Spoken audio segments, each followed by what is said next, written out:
ئەمە ئەم تەنکیا و ماسەنە بە 25,000 هێشتا نایشخورێتەوە ئەم حەپەیتی ئەکەین بۆ ئەوەی بتوانین بیخۆینەوە هەر هەمان شێوەی ژنا. لە ماوەی ساڵێکدا بەهۆی وشکە ساڵی و کەم ئاویەوە دووجار کۆچیان کردووە. ڕۆژانە ئاوی خواردنەوە دەکڕن. غەزال ڕەشید 15 ساڵە لەگەڵ هاوژینەکەی لە گوندی ئۆمەرسۆفی دەژین. ئەوەستا ئەمانە هین ژێرم بەردەکەیە بۆ ئەوەی وە خەسار نەچیە دانە دانە لێ پڕەکەم و دواتریش ئەیکەمە بەناوم بەردەکە بۆی خەسار نەوێ. هاوژینەکەی ڕۆژانە 5 کیلۆمەتر ڕێگە دەبڕێت بۆ کڕین و هێنانی ئاو بۆ ئاژەڵەکانیان. ئەوە ئێستا نیمەڕۆیە وەختی ئیستراحەتە ئەبووە ئێستاکە ڕان لە ئەم شوێنەوە بووایە ئەم کۆلە پڕ ئاو بووایە بەس کە لەبەر بێ ئاوی لەبەر ئەوەی ئاومان نییە زۆر کەم ئاوین نایەت و ڕانمان ماوەیە پێشی ساکە بارمان کرد ڕۆیشتینە ئەوێ بوو ئەوەی لەبەر بێ ئاوی ڕۆیشتین ئەوێش ئاوی نەبوو ئیساش هاتینە تۆ هەر هەمان شێوە هەر بێ ئاوی نەبوو حیوانمان نەبوو خواردنمان ئاو نییە. سەرچاوەی ئاوی خواردنەوە کوشتوکاڵ و ئاژەڵداری بەشێک لە گوندەکانی ناوچەی داودا ئەم ئاوەیە کە لە بەنداوی ئاوەسپیەوە بەردەدرێتەوە. بەڵام بەهۆی وشکە ساڵی و کەمبوونەوەی ئاوی نییە و بەنداوەکە هەندێک لە گوندەکان ئێستا ئەم ئاوەشیان پێناگات. وشکە ساڵی و کەم ئاوی هەڕەشە لە گوندەکانی ناوچەی داودە دەکات لە کفری.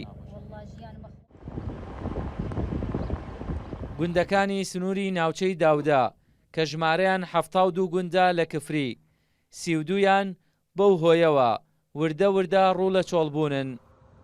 ئەومان نییە بڕێ گەڕاوها لەو چەمە مەڕ وەزە حاڵی خۆ ئەو تەنکیەکەیە بەتاڵە گەیە بڕە لە باشتە بە 5 کیلۆمەتر ئاو چ ناومتی نەوەڵا برا کەس یارمەتیمان ناکە حکومەتی یارمەتیمان ناکە هەدەتی نەخەی یەخینکی حیوانمان بێ ئاوا ڕەزالەتمانە چەند ماڵمان ڕۆیە لەبەر بێ ئاوی چەند ماڵ باریکە لێ ئاوایەوە لەبەر بێ ئاوی ئەوە ئیتێرین وە تەنگەر گشت ڕۆژێ گەشت ڕۆژە تەنگەری ئاوتێرین ئەکەنە ئەو بیرە لەو بیرە دەرەکەین بۆ خواردن خۆمان بۆ خواردن حیوانەکانمان. دوو بیریاش بۆمان کردو ئاو نەگەیە و هەرە چەمەش ئەم چەمەشە پیسە تا بۆ حیوانش جاروای نامێنتش جاروای هەفتەش وشکەکە لەبەرەوە سەدیان کردەی گرنجە لێمان یەگرنەوە ئاوەگەش نایە.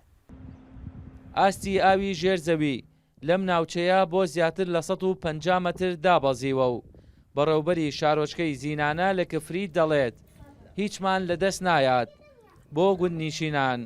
ئێمە تاکو ئێستاکە داوامان کردووە لە سەر و خۆمان کە لە بەرنامەی وشکە ساڵەیە داخل بکرێن و ئاویان بۆ دابین بکرێت بەڵام بەداخەوە هەتاکو ئێستاکە وەکو وشکە ساڵی هیچ بودجەیەکدانەنرا بتوانین هاوکاری ئەو دیهاتانە بین خۆمان وەکو بەڕێوەبەرایەتی ناحێ و بە لە ڕێگەی شارەوانیەوە کە تەنکەرمان هەیە ماوەماوە هاوکاریانەکەین بەڵام ئەمە هیچ هۆکارێک نییە بتوانین کێشەکانیان چارەسەرکە بۆیە ئەو سنوورە تووشی وشکە ساڵێکی زۆر بوو لە ئێستادا و خەڵکێکی زۆر لەو ناحەیە بارەکە بۆ شارەکان.